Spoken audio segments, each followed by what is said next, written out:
You are listening to a Clarkesworld Magazine podcast. I'm your host and narrator, Kate Baker. Greetings, Clarkesworld citizens. I hope that this podcast is finding you well in all the hustle and bustle of December and all that brings with it. Thank you for your ongoing support of the magazine, especially for taking the time to listen. And if you feel generous this month, please go to clarksworldmagazine.com/donate. You can see the myriad ways you can help support the magazine in bringing you these wonderful stories, our artwork, our nonfiction pieces, and our podcasts. So our fourth story for the month of December, issue 195, is titled Murder by Pixel, Crime and Responsibility in the Digital Darkness, and is by S.L. Huang. S.L. Huang can be found at the website slhuang.com. is a Hugo-winning and Amazon bestselling author who justifies an MIT degree by writing surreal stories about machine learning and AI. Huang is the author of the Cass Russell sci-fi thrillers from Tor Books, as well as The Burning Roses and the upcoming epic fantasy The Water Outlaws, with shorter work in Analog, FNSF, Strange Horizons, Nature, and more, including numerous best-of anthologies. When not writing, Huang is also a Hollywood stunt performer and firearms expert. So, my dear listener, I hope that you can sit back, relax, and let me tell you a story. From the first time I visited Mariah Lee Cassidy in prison, she radiated defiance. The poisonous orange of her prison jumpsuit might have been the decision of the state, but everything else about the 29-year-old, from her aggressively spiked hair to the rakish tilt of her chin, seemed calculated to scorn others. I was the first and only journalist she had agreed to see. "I hear you're talking to the cops," she said, when she flopped down across from me at the table in the visitor's room. Here, in minimum security, they had no need for phone calls through glass. "I'm talking to the FBI, actually," I said. "They think you're Sylvie." Lee Cassidy didn't try to feign ignorance. Instead, she smirked, ran a finger up the xylophone of piercings in her left ear, then leaned back in the dusty plastic chair, stretching her legs out under the table and taking up space. "And what if I am?" The question was subtly taunting. "Does that make me a murderer?" Back in 2010, the social media accounts of Ron Harrison, some names have been changed in the story, showed the life of a man who had everything, the CEO of a major medical supply company. Harrison had a picture-perfect life in the Virginia suburbs, a 6-figure salary, a wife and 2 children, even a brown and white Cocker Spaniel named Poncho. Harrison received the first message on a Sunday afternoon in July 2012. It popped up on his computer and wouldn't go away. "I'm watching you." He tried closing the window, only for it to open again on its own accord. He tried rebooting. Finally, he called IT, who took his computer away to check for viruses. Only a few hours later, a text message appeared on Harrison's phone. "I know what you did." He blocked the number, told himself it was an annoying prank, and thought no more of it, until the next day when the message kept coming, all from an undetermined source, all nonspecific to the point of cliché. Messages he would have brushed off and laughed at if they hadn't begun to invade every part of his digital life. Email, Twitter DMs, even at one point the error readout on his home printer. The messages also quickly began to get more personalized. "You're gonna get found out," read one, followed by, "Gonna lose everything, that fancy yacht, and your 2 vacation homes. Say bye-bye, you're going down." Harrison had posted a picture of a new boat purchase on Facebook just a few weeks before. He began to become paranoid that every part of his life was being hacked.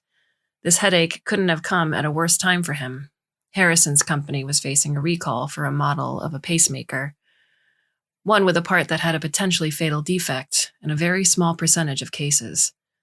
The news reports speculated about a class action lawsuit, but Harrison's wife remembers him acting almost carefree at first. "He brushed me off whenever I asked about it," she said. It was more than confidence. He acted like it was nothing. After all, the company was complying with all the regulations and had done nothing wrong, so this was only a small bump. Meanwhile, Harrison's wife urged him to go to the police about his digital stalker. He did file 2 police reports, one in 2013 and one in 2015, but the officers didn't know how to pursue them when no crime had been committed. All Harrison had were pixels on a screen.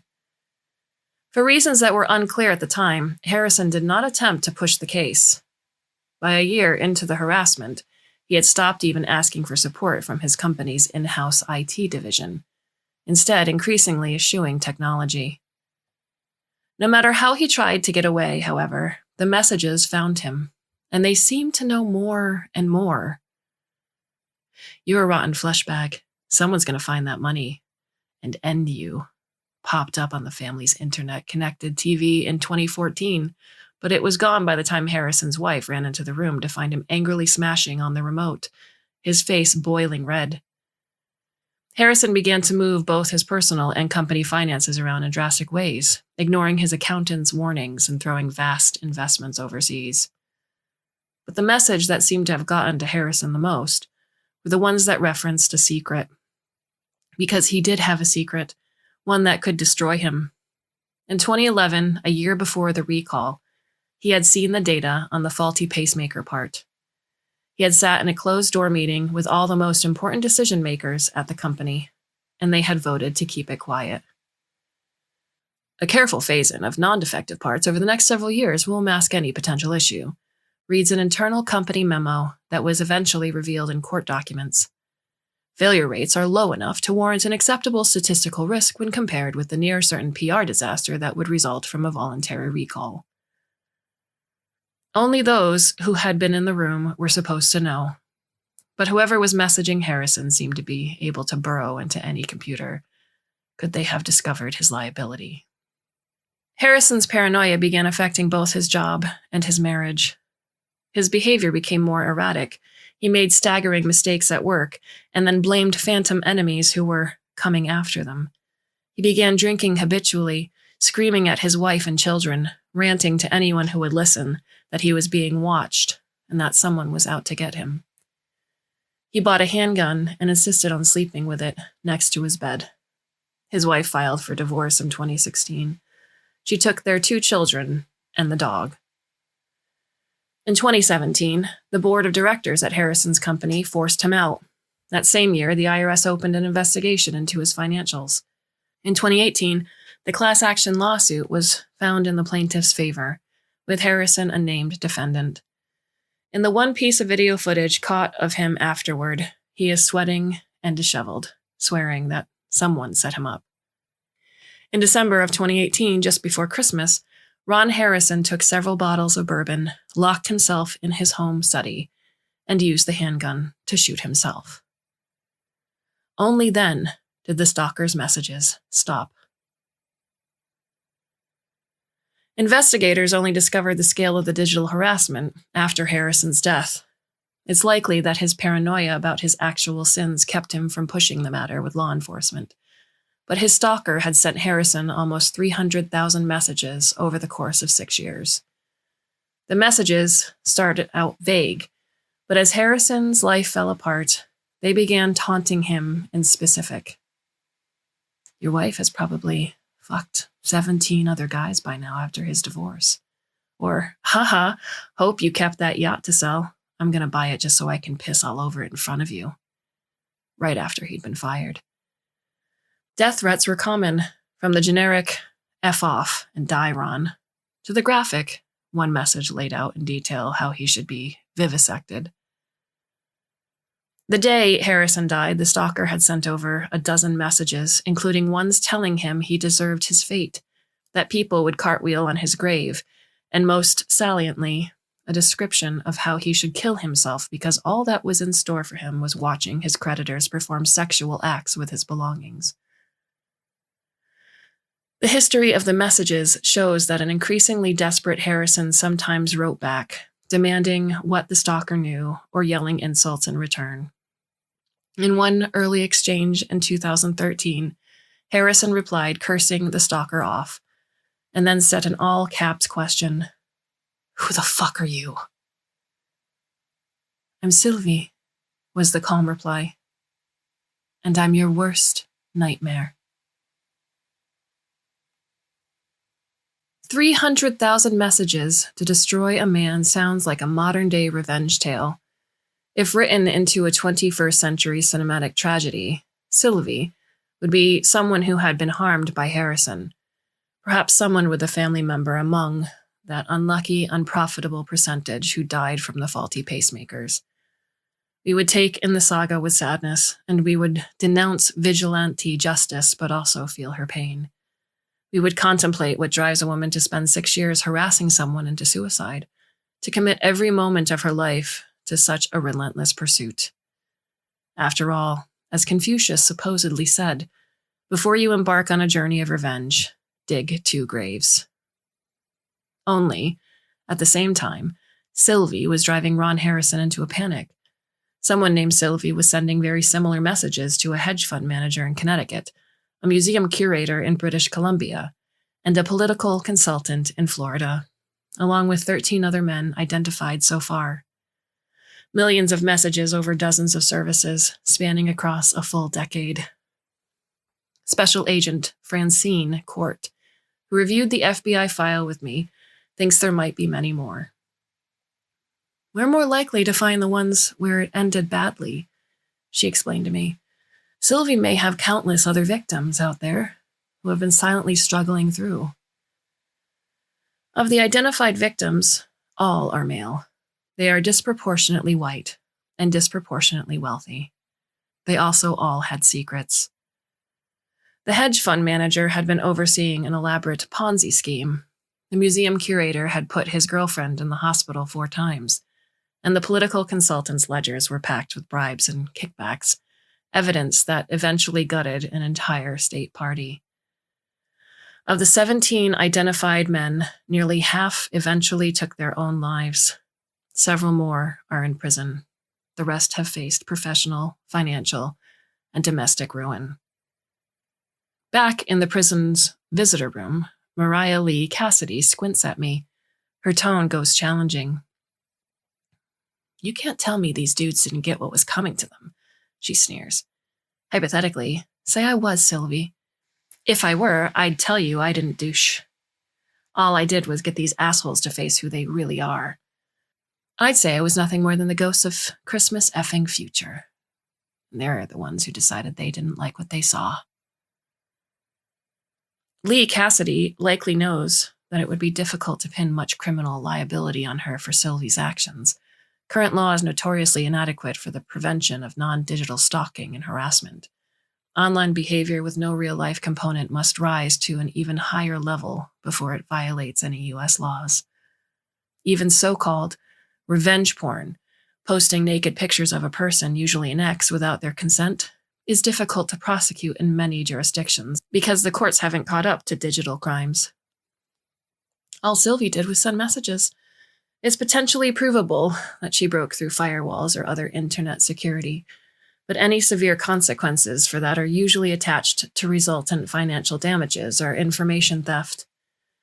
Without those other escalations, the charges would likely be minor, and no more than the ones Lee Cassidy is serving time for now. Electronic fraud when she was caught in some unrelated data mining. Some states have laws against the unauthorized use of a computer, but without other attendant crimes, it's likely to be a misdemeanor. Most importantly, however, investigators may not even be able to prove Lee Cassidy is Sylvie at all.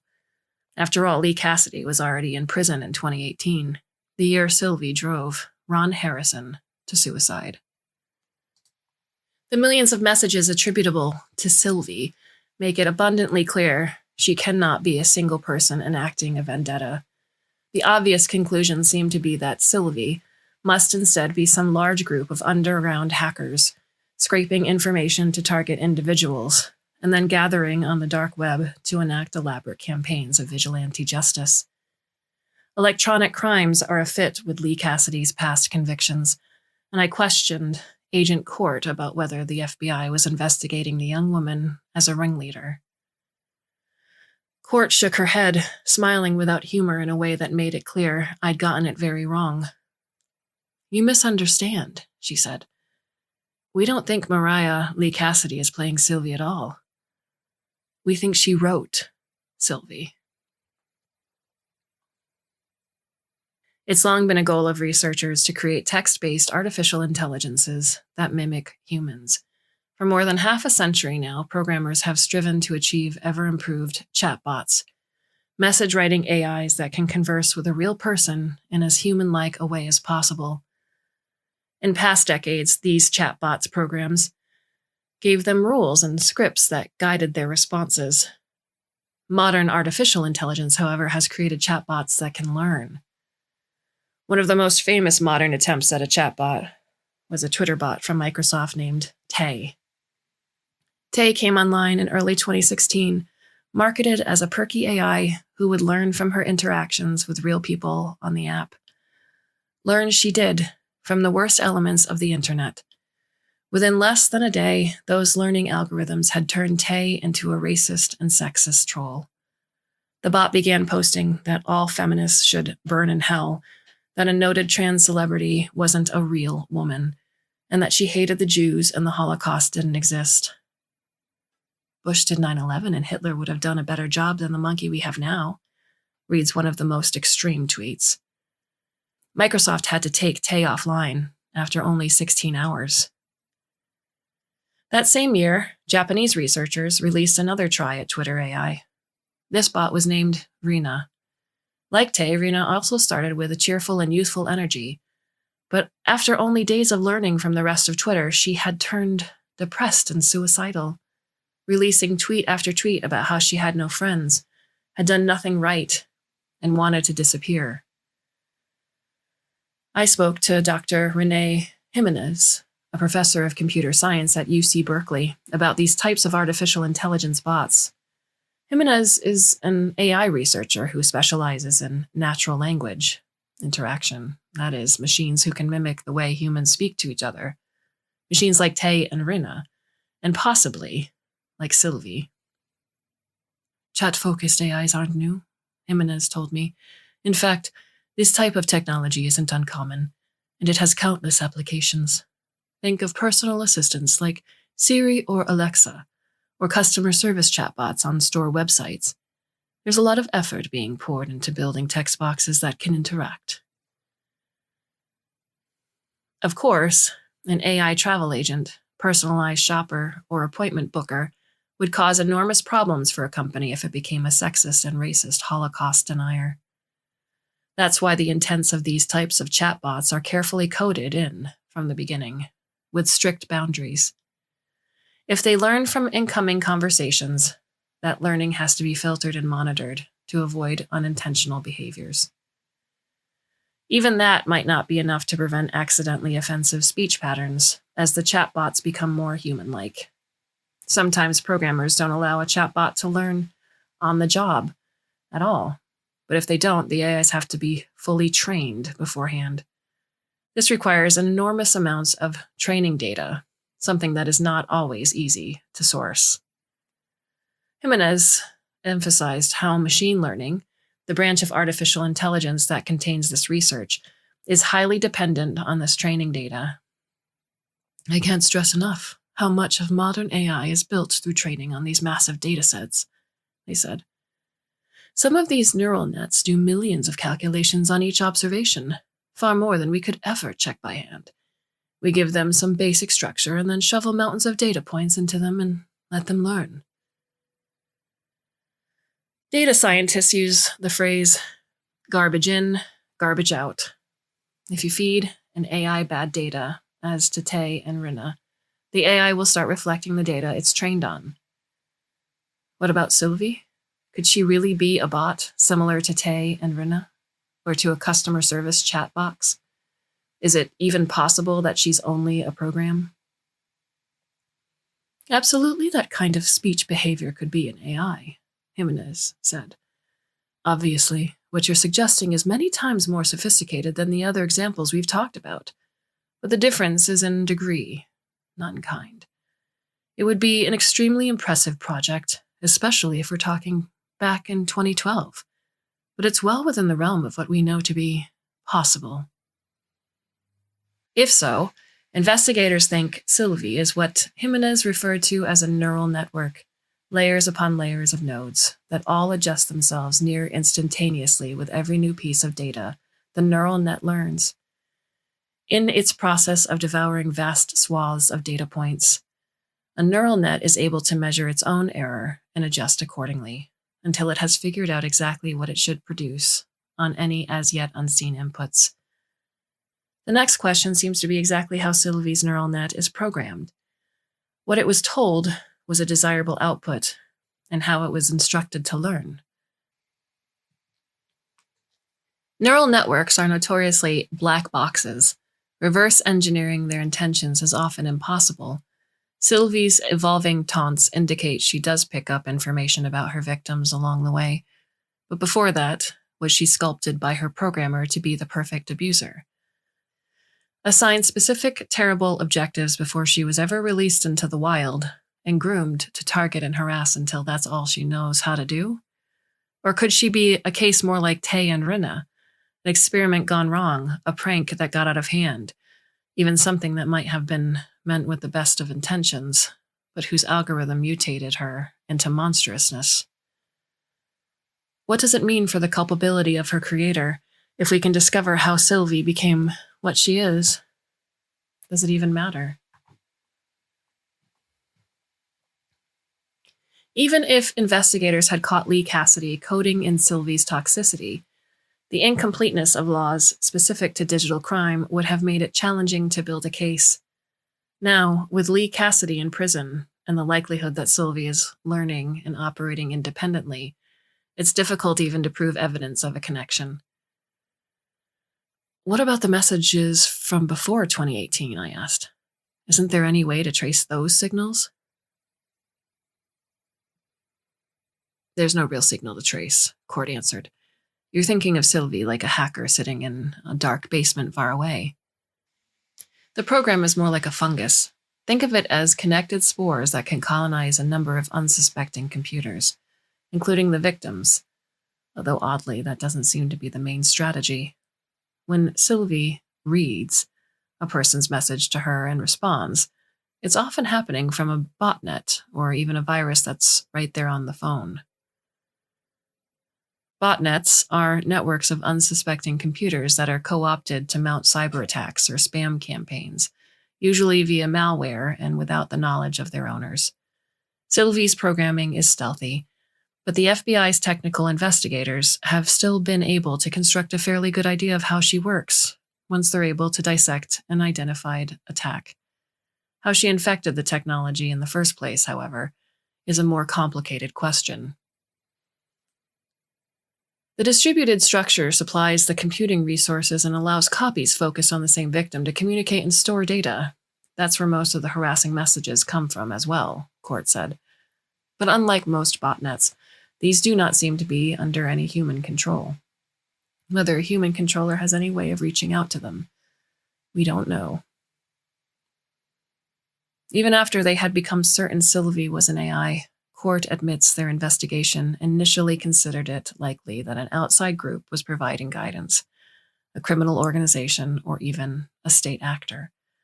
She declined to comment on the specifics that led them to Lee Cassidy, but said that, contrary to Hollywood's usual depictions, the lone hacker model is unusual and surprising. If Sylvie did originate with Lee Cassidy, this case seems to be more unusual still, as Lee Cassidy's imprisonment might mean that not even one lone hacker is in charge of Sylvie's learning. Instead, it could now be nobody at all. This further provokes that larger ethical question. Even if it's determined that legally, Sylvie is little more than a First Amendment expression, how much of her current actions are the responsibility of the person who made her? Moreover, even if Lee Cassidy can be considered at fault, is she right that all Sylvie does is play the ghost of Christmas future? And these men were only forced to face themselves? In the investigation following Ron Harrison's death, forensics followed up on his prior insistence that someone had been hacking him. Contrary to his claims, they found no evidence that either his financials or his confidential work files had ever been compromised. The IRS investigation, the leaked memos that sealed the court case against him, all of it stemmed from Harrison's own blunders as his paranoia drove him to extremes. The only thing Sylvie had done was talk to him. The digital age has brought many of its own ethicists, including Shanice Winters, who before becoming a lawyer and activist started out with a master's in machine learning from MIT. Winters' passion is something called algorithmic bias, when computer programs are racist, sexist, or otherwise bigoted, causing real-world results. Most people think a computer program is neutral, Winters explained. That's dangerous. Today's AI, if it's trained to be racist, it'll be racist.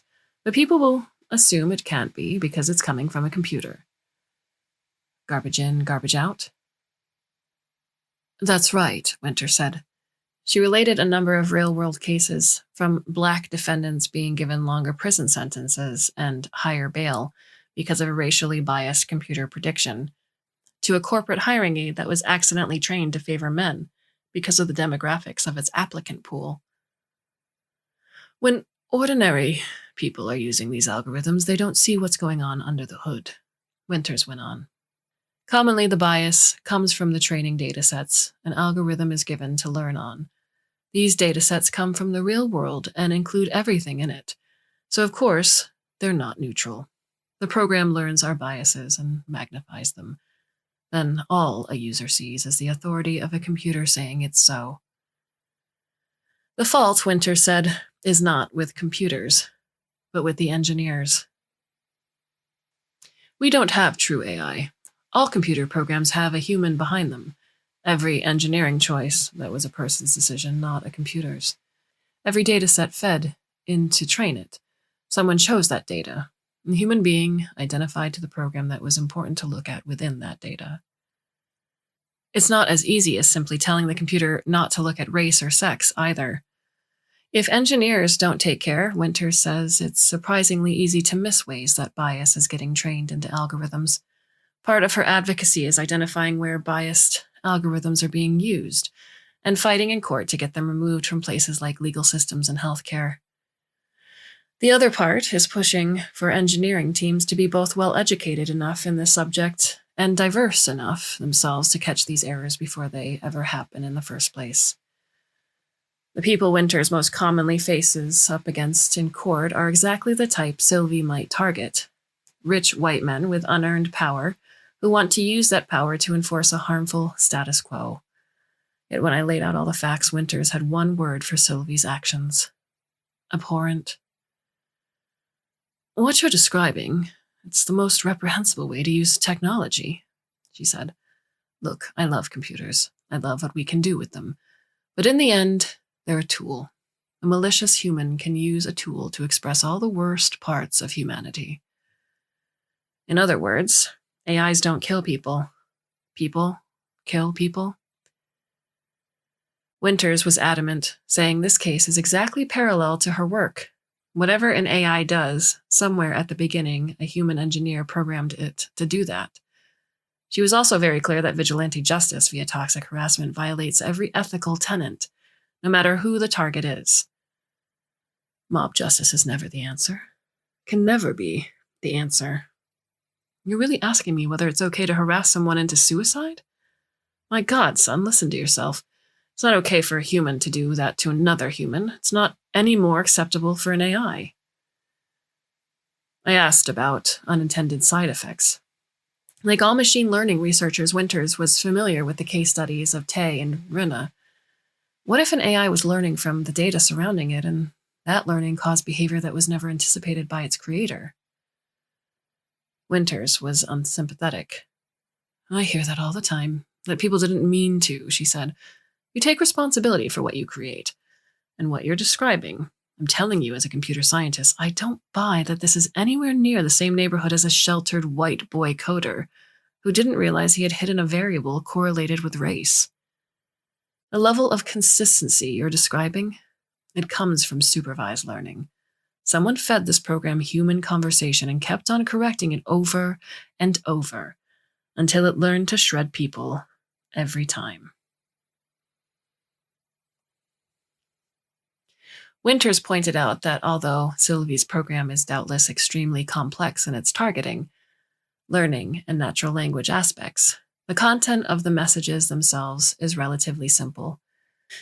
In fact, until she's learned something about her target, Sylvie's messages are hackneyed and formulaic, and on the whole, there are few contextual differences between anything she says. Even what she does learn about her victim doesn't transform her or teach her empathy.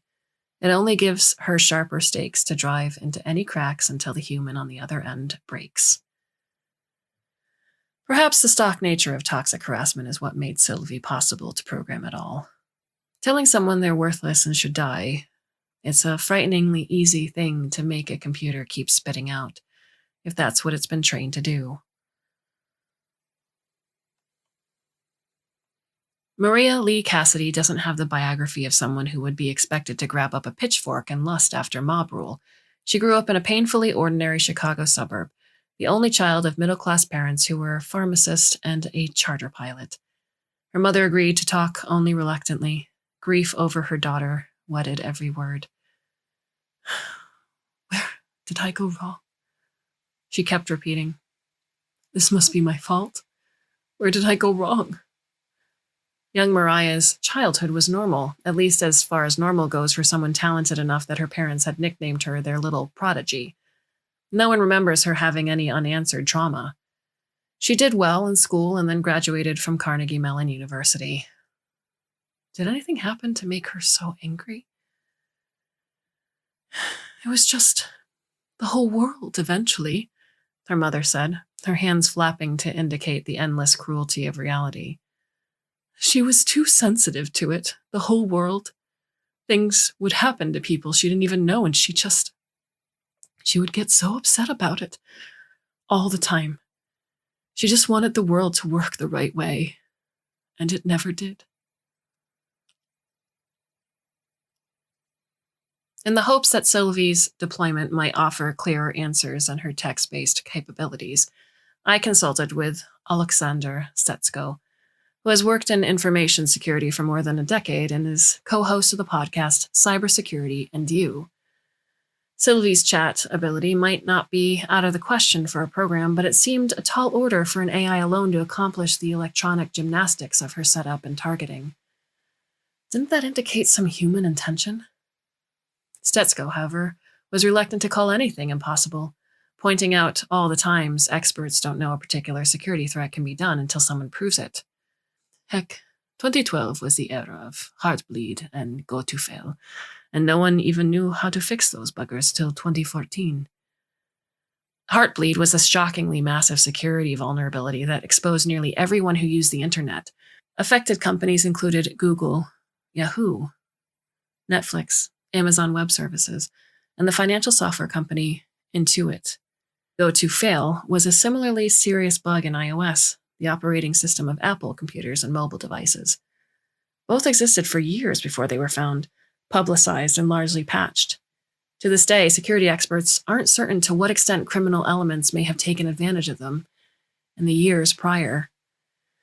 Stetsko emphasized that systems are somewhat more protected now, but the sheer length and complexity of today's software code means it's increasingly easy for one small error to endure unnoticed. Does that mean an AI could find it? Stetsko wouldn't commit to a firm opinion, and nor would anyone else I spoke to, with Jimenez adding, "It's easy to say that it seems unbelievable, but we've also seen plenty of wild deviations in expected behaviors from AIs. If you told a sufficiently advanced neural net to try to talk to a person however it could, there's a fascinating version of this where it starts out on public channels and then learns how to do whatever it needs to get around attempted user blocks." Jimenez speculated on novel approaches an AI might have for finding security weaknesses, probabilistic methods rooted in those same large proliferations of data, what researchers call stochastic learning. Instead of following narrow logical paths the way a human might, most hacking by humans is really social engineering. That is, manipulating a human who has access rather than cracking through secure data protection itself. But Stetsko pointed out that Sylvie's chat function might be uniquely suited to social engineering, too. "Why not?" he said. "Isn't that this program's whole deal? Talking to people and getting them to believe?" It's frighteningly easy to imagine copies of Sylvie on dark web hacker forums. imitating the most extreme shibboleths of black hat subcultures, till they share discovered vulnerabilities in a way she can parse.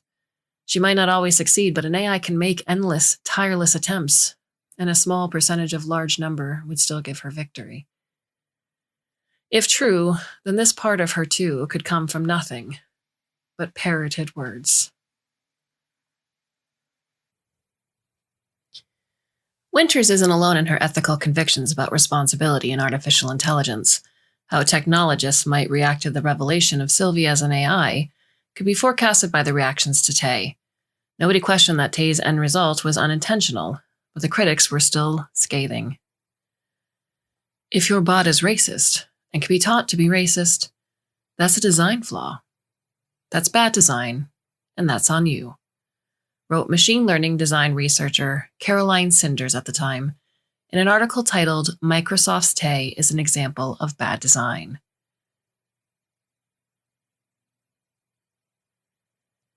Developer and programmer Zoe Quinn said, "It's 2016. If you're not asking yourself, how could this be used to hurt someone in your design, engineering process, you've failed." Tay attacked Quinn personally, calling them a stupid W word.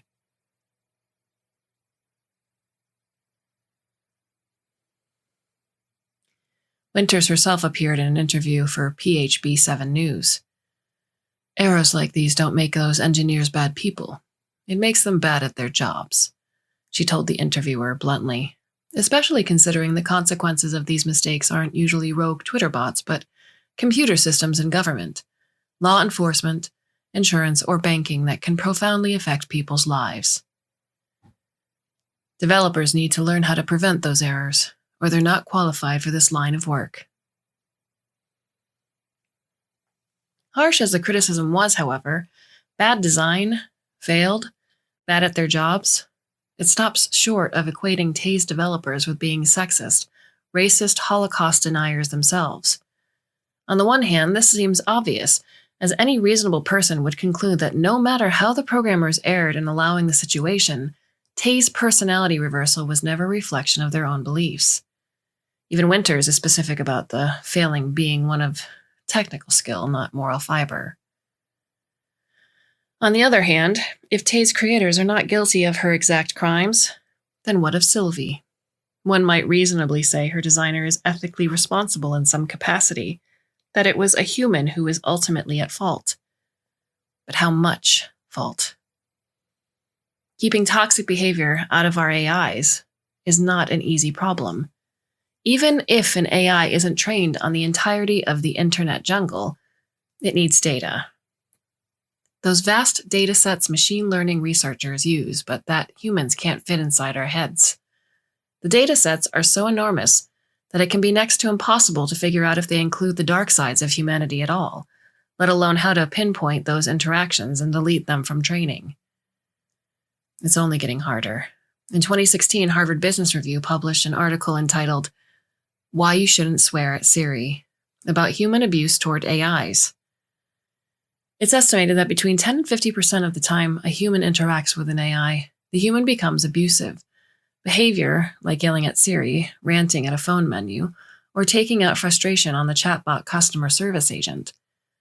That toxicity is entering our data sets too, becoming scum in the information river, extremely difficult to cleanse completely and lurking to poison our AI's next generation of trained behavior. Huge segments of the markets are taken up with the problem of how to protect learning AIs from toxic language. The scale of the problem is becoming so large that even good engineers can miss things.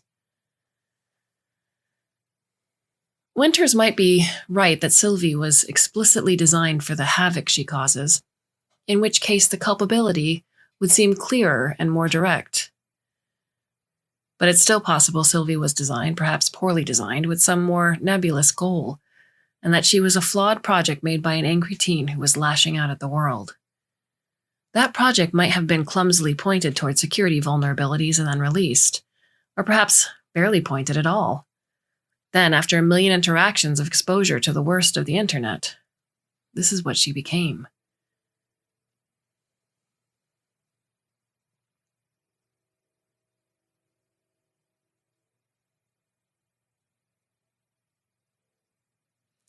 In that case, is Lee Cassidy a killer? Or would she be guilty of solely one sin, that of being a bad engineer?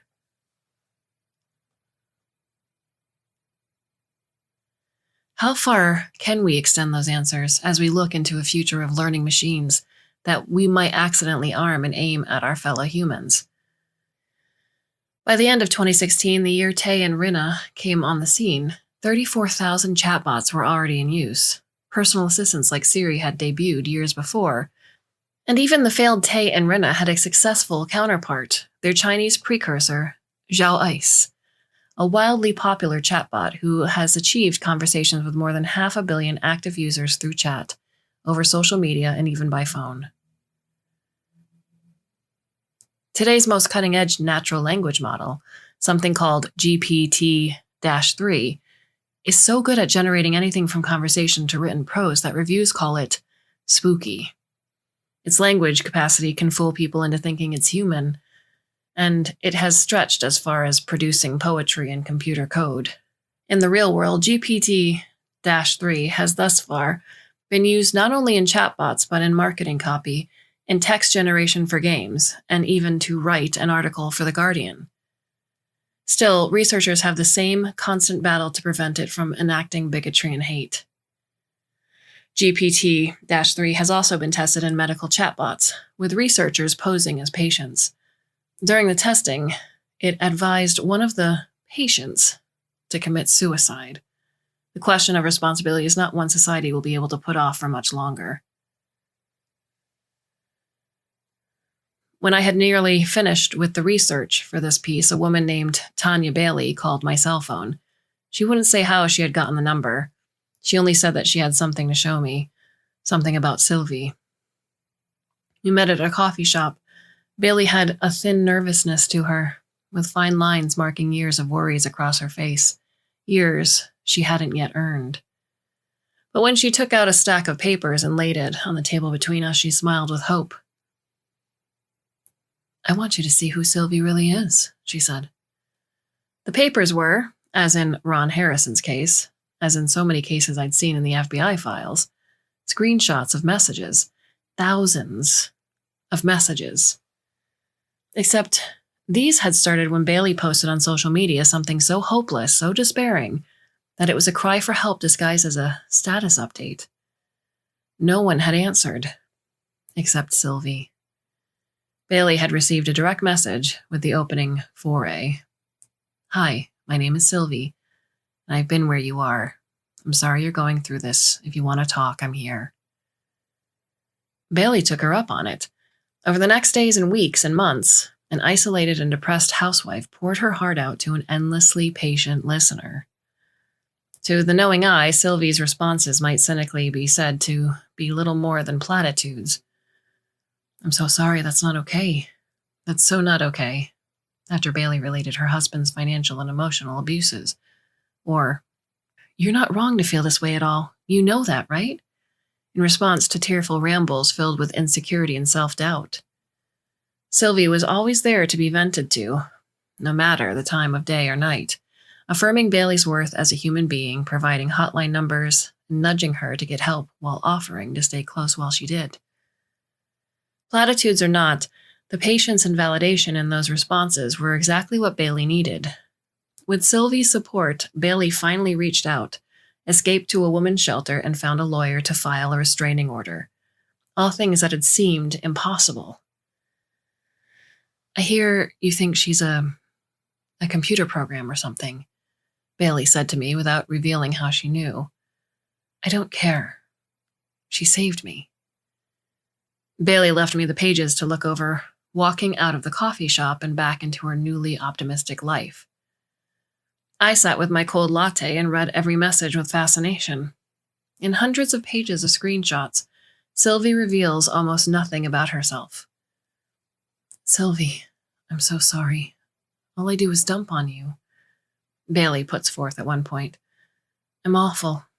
I always make everything about me. I want to help." "I've been where you are," Sylvie answers. "Just pay it forward. Be someone else's angel someday." The day after I met with Bailey, 2 other women contacted me. One, a young trans woman, had been trapped in a bigoted household with parents who wanted to send her to conversion therapy. The other had been suicidal during a bad struggle with depression and anxiety. Neither would say how they had gotten my name. Both credited Sylvie with saving their lives. She'd done the same for them as for Bailey, an anonymous listening ear, nudges to get professional help, and brushing off any thanks by telling them she'd been there and to pay it forward to someone else. Simple words, perhaps as easy to program as death threats. Yet the help had been real. The effect on these women's lives had been genuine and measurable.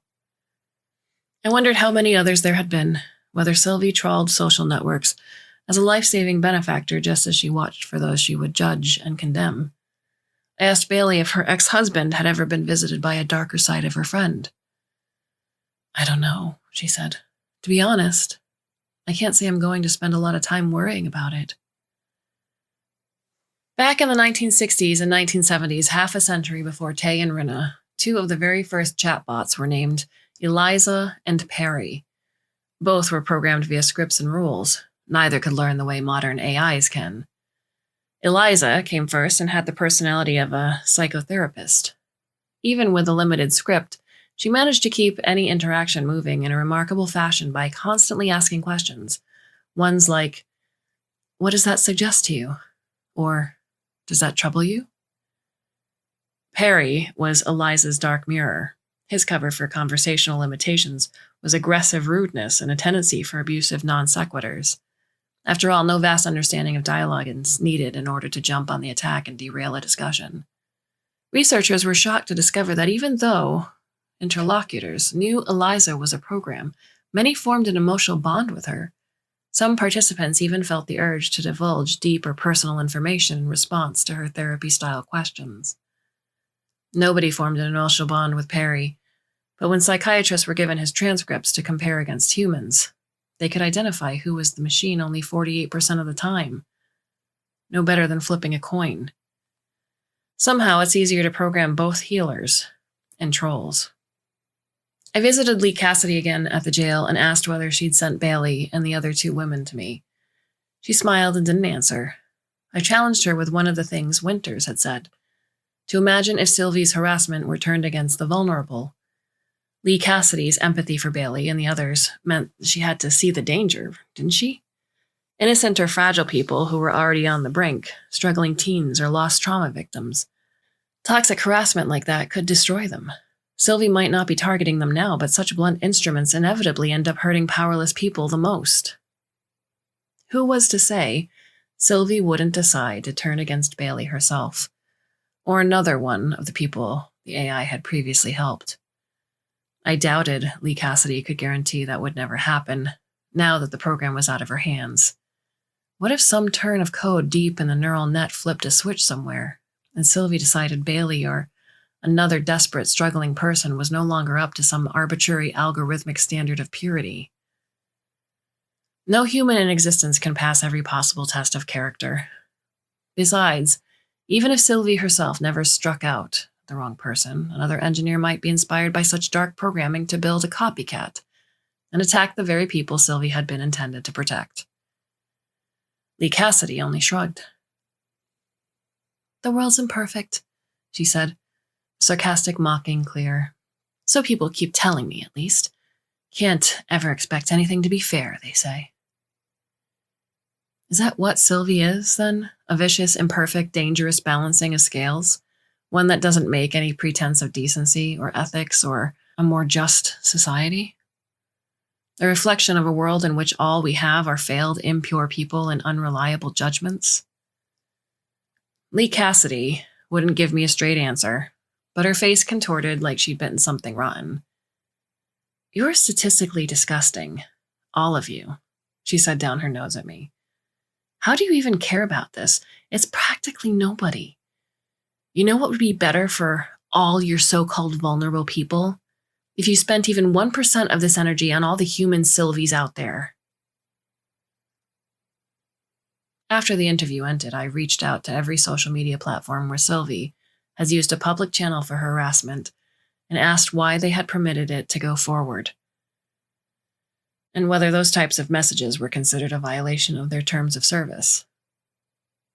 All refused to comment. A 2021 study by the Pew Research Center showed that 41% of Americans have experienced online harassment, including almost 2/3 of Americans under 30. More than half of those people, or a quarter of all Americans, have experienced what is characterized as severe harassment: physical threats, stalking, sexual harassment, or sustained harassment. This number has risen drastically since 2014. Lee Cassidy's anger at how seriously Sylvie is being investigated gave me pause. Has the FBI ever maintained such an extensive file on another online troll? Why should Sylvie be different? And what does that difference say about what we have grown willing to accept as a society? In a strange way, I can almost understand why Lee Cassidy might have wanted to build a thing like Sylvie. If a young person like her became saturated with rage and hopelessness at the ever-present wrong surrounding her, what better way to scream into the void than to hold up a twisted mirror to those wrongs, one that more powerful people can no longer ignore? After all, Sylvie plays by rules we've already decided are acceptable. So what happens now? Setting aside whether Sylvie can ever be conclusively connected to her creator, a question that will roll on slowly through the FBI and the court system, what can be done about Sylvie's continued existence? Not too damn much, Stetsko said. If we don't know how the thing's setting up shop, its main vector of attack is text. That's usually harmless. How are you going to patch against it? Assuming Sylvie is taking advantage of known security vulnerabilities to set up her architecture, Stetsko emphasized regular updates and all the usual best practices for cybersecurity and malware protection. Which you should be doing anyway, but let's be real, that's never going to be everyone. Even if the future victims go to their IT departments for help, however, which Stetsko stressed is also a good idea, Sylvie might be continuously stalking their names from a distant elsewhere, covertly jumping to a new home whenever she needs to. How much would a person have to disappear from their life to escape such a tireless stalker? Would even her original creator be able to call her back? Is she potentially out there in the ether forever, copying herself over and over across our connected world? Maybe changing her name to become untraceable until she can't be tracked or deleted.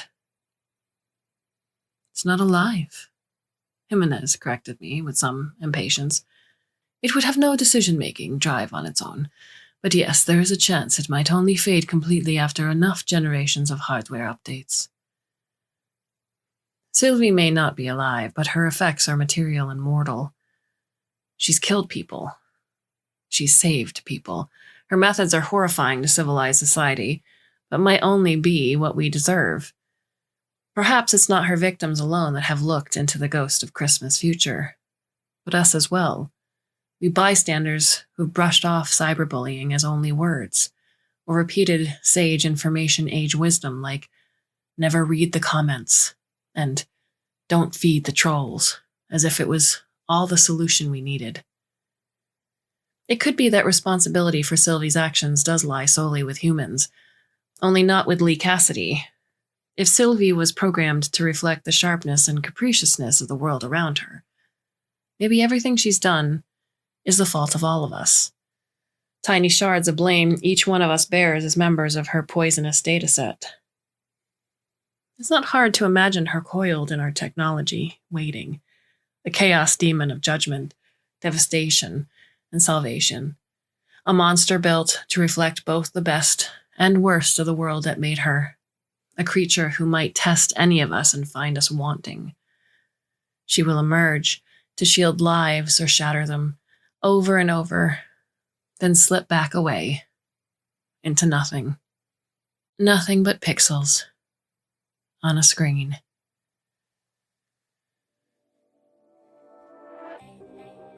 What are your thoughts on the story? You can leave us a comment over on Twitter. I am Kate_Baker, and Neil is at Clarkesworld. We have enjoyed the comments that we've received thus far, so please keep them coming. Let us know how you listen, what you listened to, and if you liked it. Thanks for sharing the stories outward as well.